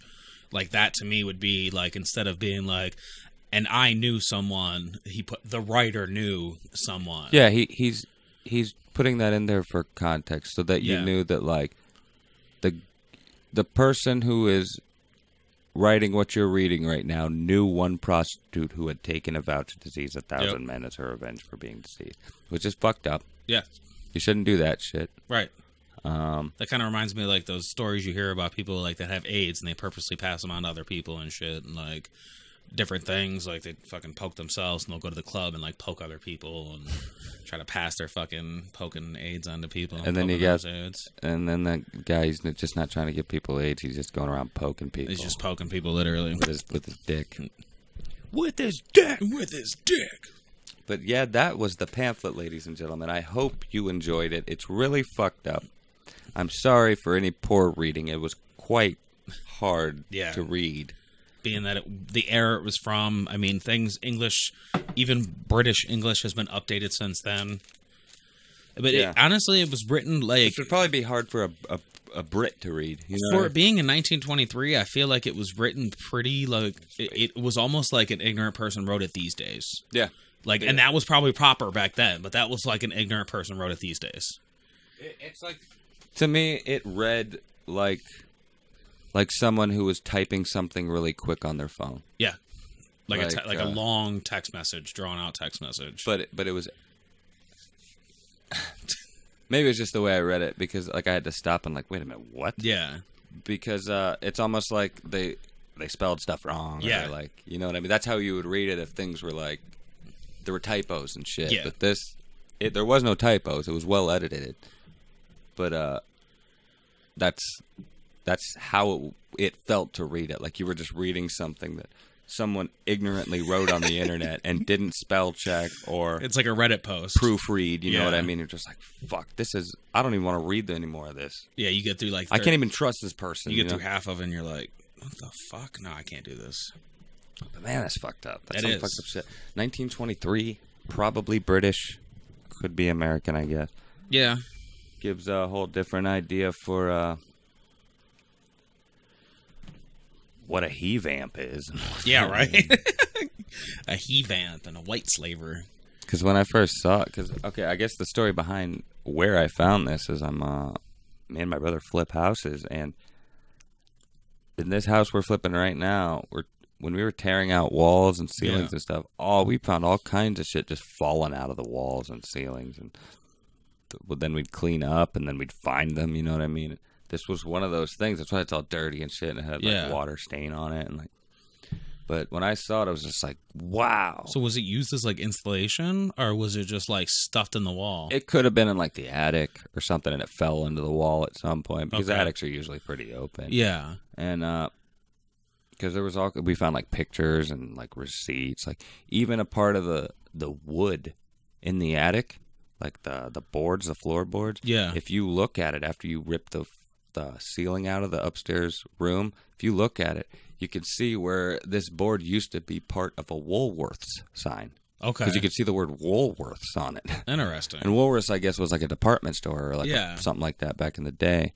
So they just recycled the wood and made it get into the attic. Pretty much, yeah. Like wow. We found like old cigarette, like Pall Mall cigarette, like boxes, not even like packs. They're just like you open them up and there was just like stacks of cigarettes in it. You know what I mean? Yeah. Like all kinds of stuff. Like I said, old pictures. Like Jared says the place is haunted, and he calls the ghost Dorothy because he found like old receipts and paperwork and stuff that said Dorothy on it. And then we found a picture and it said Dorothy on the back, but like it was like a picture of a couple different people, so we didn't know which one was Dorothy. Yeah. But yeah, I guess we've tore it all out now pretty much. But if I find any more crazy shit, I'll bring it out there. That's interesting. Jared wants to take this back, though. He wants to, like, keep it. So that's why I put it in, like, plastic and whatnot. He told me not to fuck it up. Okay. But yeah, man. Yeah, crazy shit. Finally, I'm glad I got that out of the way. It was like a builder. I hope it was as big as the buildup was. Yeah, I'm glad. I hope it was enjoyable somewhat, at the very least. I mean, it was very educational. Like, it was like a Charles Dickens, like when it's like a Charles Dickens thing. Like, I almost feel like somebody could take just this pamphlet and make like a movie out of it. Like it portrays like there's just someone typing, like he's just typing all this stuff, and then as he's typing, like the things that are happening in the story are actually going on outside. Like there was this recent movie I watched on Netflix that's kind of like that. What the fuck was it called? It was the main picture of it's like a Residue. It's called Residue? It's called Residue, and it's about this old book that no one could get through because it was written with the ink of this monster or whatever. And what it is as you're reading it, you're seeing what the people, like what the guy was seeing, and he's slowly going insane. And like, there's these hooks. Like the book even tells you to sit down as you're reading it, because there's these hooks that'll kill you, and like it jumps all over the place. Like it jumps to the future and to the past, and like the guy's reading it, and then there's this dude that gets his head blown off, and he's just sitting there with a phone. Like he's like, I gotta know. Like the dude doesn't know he's talking to the guy who doesn't have a head, but he's like, I'm just calling you because I gotta know what happens at the end of this book. And he's like, I can't believe you're still alive, and like he's just telling him all this shit. And they're like, what's on the other line? And they're like, I don't know. There's just a bunch of fucking flies. And he's like, that's weird. Like his daughter even answers the phone like, hello. And it's just like, zzz, like a rotting corpse. Jesus. Yeah, dude. Yeah, it's an insane movie. Reminds me a little bit of, I don't know if you ever saw that show on Showtime called Gods and Monsters. No. Well, there's a girl. It's actually the girl from Sucker Punch, the main girl. Yeah. Forget what her name was on there. Something Baby. I don't remember. I remember. I've seen Sucker Punch. I just don't remember her name. But cute little girl, freckles. Yeah. Had like pigtails.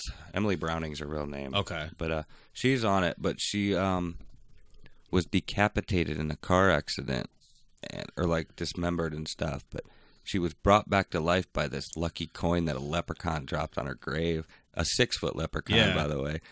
That's actually the guy from Orange Is the New Black that played Pornstache. Oh yeah, He's great in it too. That's awesome. So she comes back to life, and she had to like sew her arm back on and sew her head back on and shit, and like she's rotting as time goes on. She's trying to find her husband, and she eventually does. I don't want to spoil too much, but like flies are flying around her the whole time, and she's like smells, and she very much looks dead, and it's just crazy. The coin gets taken out of her heart.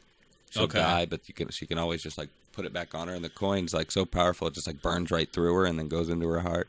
It's crazy. Good show though. Damn. Good show. Interesting. Like the guy Crispin Glover is in it. You know who that is? He played Marty McFly's dad in the Back to the Future movies. He was in that movie. I think it was called Willard with the rats. Yes. Something like that.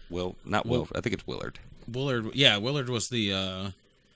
He could control rats. Yeah, he could control all the rats. Yeah, that was a weird. Because I'm thinking of Wilford or whatever. Wilfred with the dog. The dog. Yeah. Yeah. I love that show. Yeah, that was a good one. He was always fucking Bear. Like, come on, Bear. But yeah. Yeah, a lot of crazy movies. Bear was really fucking disgusting after a while when you looked at him. Yeah, Wilford was a good show. That was Elijah Wood. Elijah Wood. And that Australian dude that actually played Wilfred in the Australian version, too. Did he? Interesting. Yeah. I know there was an Australian version. I never saw the end of that. And people told me that it all started to make sense eventually, because the thing that always threw me off, because I only saw like the first 3 or 4, or however many seasons, the first few, and they never really gave you an explanation for why any of this was happening, other than the fact that, spoiler alert, his mom did it too with her cat. Her cat was played by Rhea Perlman. It's Danny DeVito's wife, and she was, I think her name was Carla or something, or she was the little short sassy girl in Cheers. Cheers, it would have been Carla. Yeah. I think it was Carla. But yeah, she's Danny DeVito's wife in real life. Yeah, I found that out like probably about 10 years ago. I thought that was crazy. It makes sense. They're both little and weird. Yeah, because they look like they're meant to be together. I think they were in a movie or something together at one point. Yeah, they were in Matilda together. Is that what it was? They were husband and wife. Okay, yeah. And I'm sure there was other things too. Oh yeah.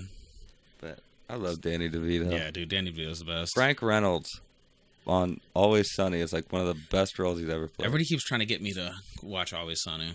They're like, skip season 1 and just go straight to season 2 when Danny DeVito comes in. Because what it was because season 1 was such a story building season and character building and stuff like that. It was like, but Danny DeVito came in second season. Season 1, you should definitely watch it. It's worth a watch. I keep trying to, and then I'm just Charlie's my favorite on that show. I just can't get into shows anymore. Like I'll start watching them and then I'll just stop. Like it took me forever to finish Stranger Things. I was 7 episodes in and then I stopped watching it. By the way, let's talk about Stranger Things because I know you wanted to. Okay, yeah. I've seen all of season 1 and 2. Anybody who hasn't, obviously, you can stop watching now. A lot of spoilers here. This will probably be how we end the show. Yeah. But season 1 was great, and I think season 2 was even better.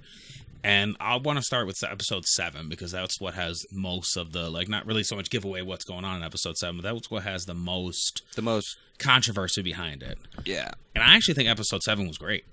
I mean, it wasn't bad. I understood, like, what you said. We're not giving away anything. The context of it was completely off subject because, like, the monster was in every episode and it always followed Will and it always followed what was going on with that. And then this was completely different. That wasn't really my issue. Well, my issue was what you said at the end, is that it felt completely different. It did. It was felt complete. I understand why it happened, why they did it the way they did. Yeah.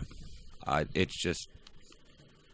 And this isn't my original thought. I just heard somebody else say it, and I was like, that's a perfect way of putting it. But it felt like an episode of Heroes. Okay, so I've never seen Heroes.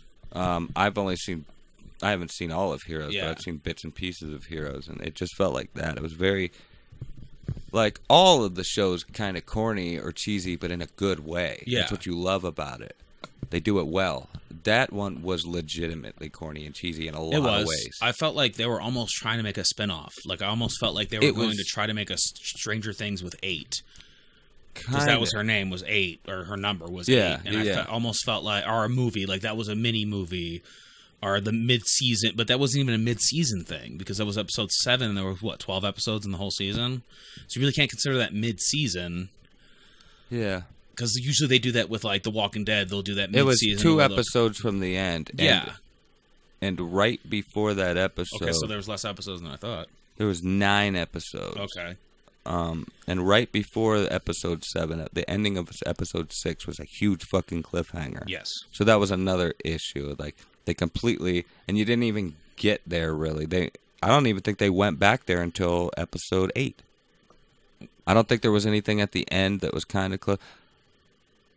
Because episode 6 was when he fell into the... Because 11, or Jane, yeah. I don't know what they're going to call her from now on, but she showed up at the end of 8 and, like, saved them all. Yeah, she walks it. Because I actually felt that was coming because I'm like... Because as soon as she was like, I'm going back home, I knew she was coming in to stop everything. When she left that house and realized that bitch was calling somebody and, like, kind of turning on her, she was like, all right, I'm out. I'm going back to them because I know I could trust them and they're really my friends. Yeah.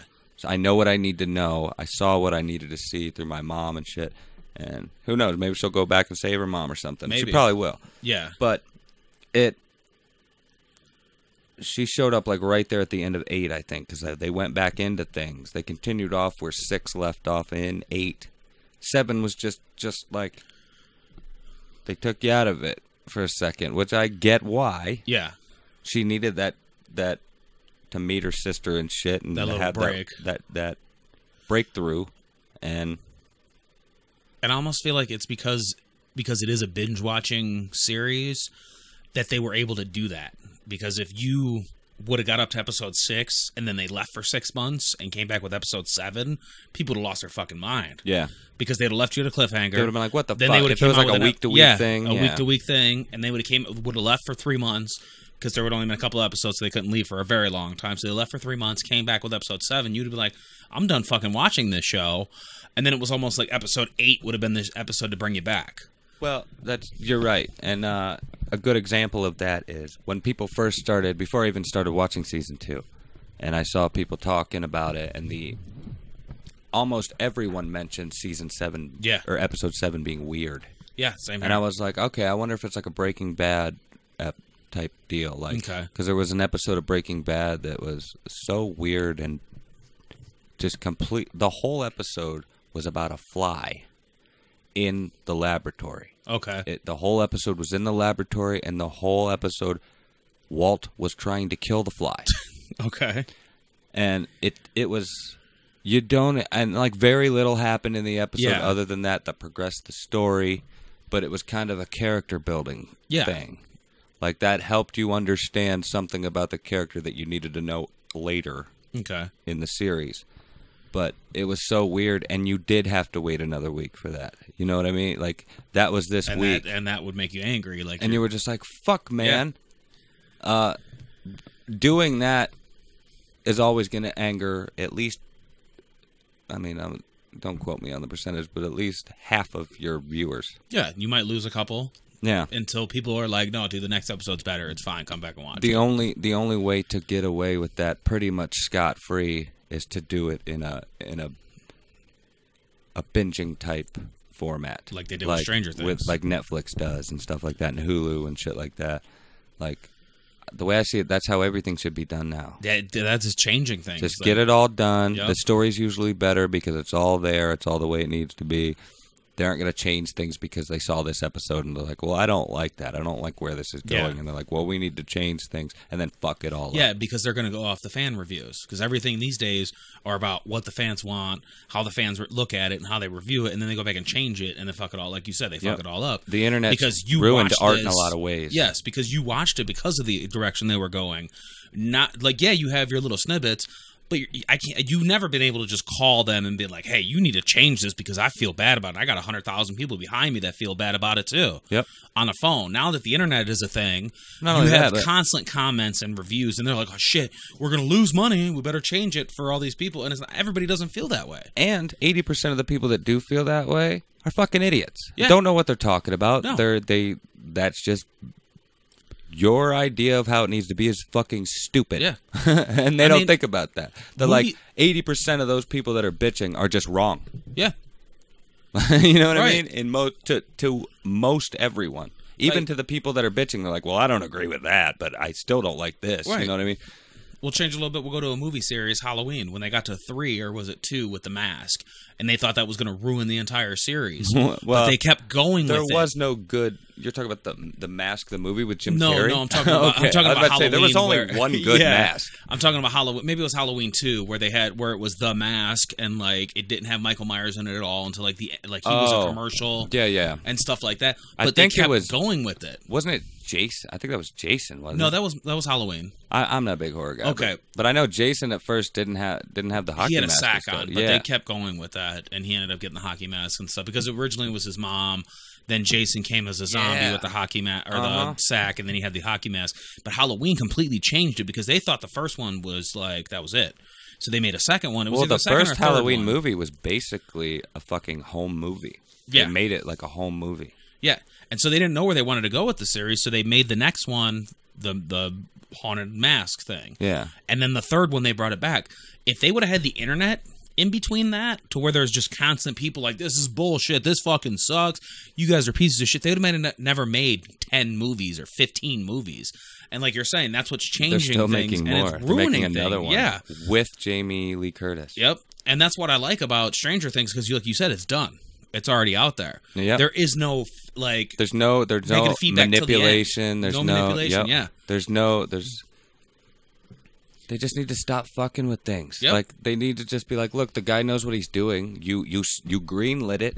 Yeah. The way it was to begin with. Let it get made. You know that's good. Yeah. You're not gonna like it. Yeah, you might need to bump some stuff up a little bit or tone some stuff down a little bit, but don't fucking completely go back to the drawing board and change everything. Because when they brought us back with episode 8, it was like, all right, Stranger Things again. Yep. We had a little break, and now we're back into action. Well, the Stranger Thing, I'm not even talking about. I'm just like talking about like what most directors or producers talk about with like studio interference. Yeah. Like everything's Fantastic going Four. smooth until the studio's like, well, I don't like that. You need to change it.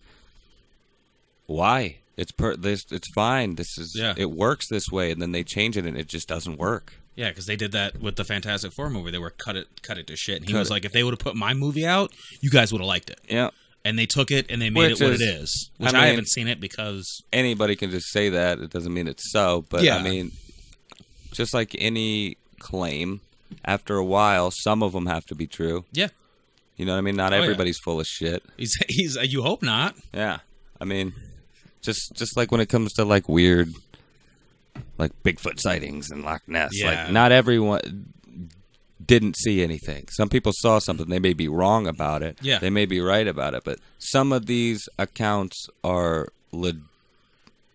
legitimate. Like the people who are speaking these things legitimately feel the way they do like about the first this. guy that's seen the flying saucer. Yeah. And then he may have been true, but then the other 50 million people that seen the flying saucer might have been bullshit. Yeah. But then the third guy that's seen it out of those 50,000 or 50, like a million in between, was legitimate again. You're going a little too big. I would say like maybe one maybe guy not. saw it, and then like maybe like 30 people were bullshit, and then like another person saw something. But and that guy ruins was it real. for that second guy. Because of the 30 people in between that were bullshit. It ruins it for anybody that's legit. Yeah. You know what I mean? Just like with all these claims about like sexual harassment and stuff. I bet you a good portion, most of them are probably true. You're saying with all the directors and producers like and Harvey stuff? Weinstein, Louis C.K., all these, like a lot of them are true. And a lot of them, they even admitted to it, like Kevin Spacey and stuff. And well, Kevin Spacey actually got memed the fuck out after all that. Like, well, Kevin Spacey went about it completely fucking wrong. Dude. Did you see the Han Solo thing with him? The didn't. meme? It was like, Han, but all these kids, and he's like, it's okay, I'm gay. Exactly, dude. Like, it's like, Jesus. Who was it? Billy Eichner, the comedian guy. He was on like Community and shit for a little while. He yells a lot. Yeah. He's like, come on. But that was my Billy Eichner impression. But he said it best himself. He's like, Kevin Spacey just proved to the world that there's a bad time to come out. Yeah. And he just tried to like deflect it or something. Yeah, he's lost everything pretty much. He lost almost he lost as House much as of Bill Cards. Cosby He lost did. it. Yeah, dude. Like Bill Cosby got dropped from all of his. That's why Louis C.K. just finally came out like a day or two later and was just like, it's true, you know. Yeah. Like I'm not going to deny it. And I don't think Louis C.K.'s over. I think Louis C.K. is going to be like nobody stopped listening to Michael Jackson and shit. You know what I mean? Like even though the Michael Jackson thing's still kind of up, nobody really knows. Now is that the one that was accused of like? Because there was one that was accused of like being on set and like groping women and like doing other stuff, but him and his lawyer denied it. I don't know. Okay, because that was the first account I heard. Because it was the Kevin Spacey, and then it went quickly over to the producer that was like groping women and making them do stuff on set. Well, I know they were saying that Kevin Spacey would just go up and grab like dudes' dicks and shit, and he would sexually like harass. Well, because the whole child molesting thing supposedly happened like 20 years ago, and there was a kid on set that was like 14. Oh, Corey Feldman is that who is it was? Naming people who assaulted him when he was a child. Now, see, Nick Haneycrat. And Corey Feldman, can you see it on camera? Boom, got you twice. He actually said that he was into that Corey Feldman thing, and then Corey Feldman, like halfway through, was like, for a certain amount of money that you can send me, we will make these people pay, and I'll come. And it was like, he was like, all right, I was done with it from there. He was like, at first he was talking about it, and he was like, got this big thing. He wanted the money because he wanted to make a documentary about it to expose the whole industry. Yeah, that's what it was. He couldn't. He kind of went about that really weirdly, but. He's a really fucked up guy, and I have no doubt that he was fucked with as a kid. Oh, no, I don't either. I mean, did you see his music video probably like 2 years ago? Or maybe it was more recent. A shitty performance he did on like a live... Yes. Where he's only been weird forever. But he actually said Michael Jackson, because he spent a lot of time with Michael Jackson as a kid. Yeah. He said Michael Jackson was one of the few that didn't do anything to him. Yeah. And... he named two dudes, like his former manager or something, and then like an actor of some sort that was like kind of well known, but not really. He played small parts and shit. Okay. But I forget where I was going with all this, and I forget how we even got on this fucking subject. It was the Stranger Things episode 7 that went into the internet, that went into the molestation cases. See, that still doesn't tell me how the fuck none you of got it had here. anything to do with Stranger Things. I guess it's a current event though, but like this shit's crazy, dude. It is. Like, Adam Sandler just got in trouble for touching someone's leg on, like, ESPN or something. I remember how we got here, because I was saying the amount of things that are probably true, and then the other people that are just looking for money or attention, you know what I mean? Like, I don't doubt that a lot of this is true, but then you got these other motherfuckers that you know that they're just, like, trying to get in on the action. Yeah. So, there's always bullshitters. Oh, yeah. Oh, yeah, most definitely. And that's why it makes it so hard for Corey Feldman's, because he's like, I want the money to make a documentary. Instead of just making a video that he puts out, and he's like, this guy, this guy, this guy, this guy, this guy, this guy. Just do it the best you can because you want to do it. Or just say who it is. Yeah. You know what I mean? Like, why do you need $10 million to make a movie? Yeah, why do you have to make a movie out of it? Exactly. That's the thing. Like, and that's where Nick said he was... Maybe it's the... And that's where Nick said he lost them, because it was like, why do you need to make a movie out of it? And it was like, you just say it. If you really have that much information, just right there, be like, fucking Facebook Live. No, that's hey, what my name is Corey weird. Feldman, and I'm here to say Kevin Spacey molested me as a child. I'm here to say that Louis C.K. molested me as a child. I'm here to say fucking this guy molested me as a child. You pick some weird names. Yeah. Louis C.K. is probably like fucking... If Louis C.K. molested him as a child, they're probably very close to the same age, and it was probably just like kids having sex. Yeah, right. But it's like, just come out and say it. Just do what you like, a YouTube video or a Facebook Live, or fucking get a hacker. You got enough money, at least get a hacker to hack into NBC and post that shit right there. Yeah, like, just have that. Send a video into a production company. Dude, you're Corey fucking Feldman. Get on just record yourself on your phone, upload that shit to YouTube, right? And it's gonna get a bunch of fucking views. It's gonna go viral. If you want the fame from it, go on Ellen or Oprah or Dr. Phil, and get the fame there. You don't need to make a movie. No, that's the issue. You shouldn't care about the fame. You should care about the truth. Yes. And that's where I don't get the movie part from, I guess. Like the documentary part. Like, if you want maybe the documentary, go on Dr. Phil, and I'm sure he'll make you a fucking documentary. Yeah. It's just like anybody go on and doing an interview, and they ask him about something, and like, well, it's in the book. Just read the book. Like, pretty much you're just saying, buy my book. Yeah, just buy my book. I'm not going to tell you any of this because I want your money. I want you to buy my book. Yeah, it's crazy. Which, I mean, I guess as a smart business strategy or whatever, but it always makes you look like you just want money. And I actually heard a long time ago that to actually make it in Hollywood, you had to have gay sex with somebody. And I was always like, that's fucking stupid. Like, that's bullshit. But it makes sense because all this stuff's coming out now of all these molesters and like all these. So everyone in Hollywood is gay. Apparently, even if they're not. Like, apparently, you want to be in my movie? Gay sex is just the way we do things. It's like, you want to be in my movie? You got to blow me. You want to make it here? You got to do some shit that you don't want to do. No, it wasn't even a secret. That's been well known since Hollywood's been around. Right. It's just now it's coming out, and everybody's acting like everyone's a fucking asshole because they didn't speak about it. What do you mean? They've been speaking about it for fucking years. We know this shit. We know it. Yep. Like, now we're just doing something about it. Right. And that's the whole going back to the internet thing. That's because of the uproar of the internet. Like, you got all these people behind their desk like, I feel different about this, and why didn't you guys tell me this when it was like they did? Yeah. You just didn't. Not only that, but who the fuck are you? Yeah, exactly. You're just somebody. You're a nobody. Like, honestly, like, it's it. Like, when it comes down to it, it's just everybody fucking has something to say, and nobody wants to fucking hear it unless it's important. Right. But yeah, I mean, completely off subject, but back to the Stranger Things thing.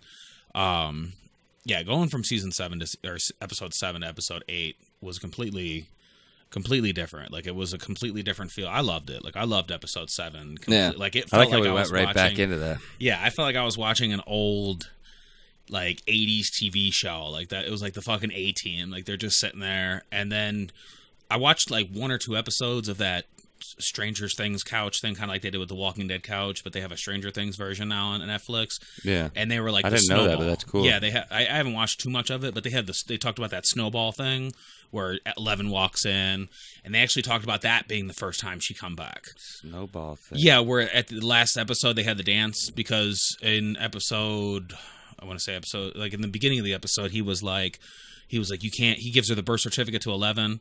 And he's like, you can't, he's like, maybe a year till it blows over and stuff. And he's like, how about one day? And he's like, what's so important about one day? And it's like 2 months later, and they all go to the dance, and then the kid's sitting there like this, and then 11 walks in a dress. Yeah. Yeah, that was, I guess, they were That's like the very last, like one of the last the very last scene. I guess what they did, because in the interview, they wrote it down. They were like, did you guys just write that down? And like, eventually we're going to get to that. And they were like, yeah, we did. We just literally wrote down Snowball. And we were eventually going to get to that point. And you know, she's actually British. The girl that plays 11, Jane, is actually British as hell. Like, everybody's fucking British. British or like Australian or something. British or Australian, but like Rick. I've seen quite a few interviews. Like Rick from The Walking Dead. What's his name? From Bates Motel. Like, all these guys speak better English than I do. Yeah, no, Rick's super British. Yeah. You can hear it in his Rick voice sometimes, too. Hugh and Laurie. Like, the guy from Preacher's British, and the girl that plays Tulip is British. They're all British. So, it's crazy. I mean, acting came from England, you know what I mean? So, true. Makes sense. They're better actors than we are. Shit. But I feel like watching season 2, I almost felt like the director sat down and they're like, all right, we're going to make Goonies, the TV show. Yeah. And they're getting through it, and they're like, nope, we got a better idea. Because all the kids make me feel like I'm watching Goonies, the movie, stretched out into 2 seasons. There was a scene in where they're like in the caves and shit. I think the camera's gonna die, so we're gonna have to do this soon. To wrap it up, I guess. But where they save or all the kids are like in those caves underneath or whatever, and they like zoom in and at them, and I was like, oh, that's such a fucking Goonies thing. That's that's totally Goonies right there. Right. But before we fuck this all up, the camera dies because we're almost 2 hours going now. Good, nice. But nice long one for you. It's been a while, so there you go. It's Buncha Podheads podcast. Don't forget to like, share, and subscribe. Follow us on all our shit. Make sure to keep up on our Facebook page, Matt Archer Media. Yeah. I'm sure he might post pictures of that book for people that. Oh, I will. I already have before, but I'll put a link in there. Yeah, you could just see that. But t-shirts available at mattarcher.threadless.com, and there you go. Until next time. You made it this far, Henny Krat. Yeah. That one's for you, buddy. We got you quite a few times. For the audio listeners, we have been just throwing circle things out there. I don't know what to call this. I don't either. I think it was just called the circle game. It was called the circle game, but I don't know what to call this actual gesture, because it's like the okay sign. Yeah, but it's just the okay below the waist. I always thought it was just the okay below the waist. But you don't have to do it below the waist. You do. I don't think. To be able to punch someone, you have to see it below their waist. Well, then all these fucking stupid things Nick is tagging me and don't count. Then, No, if that's they don't. Okay. But and it's that's not, why it's become to a me, meme thing. it's not about that anymore. Yeah, it's not no, what it's it was not. anymore. Now it's just about getting it. Yeah, exactly. But, yeah. Until next time, I am Mark. I'm Jesse. Have a good one.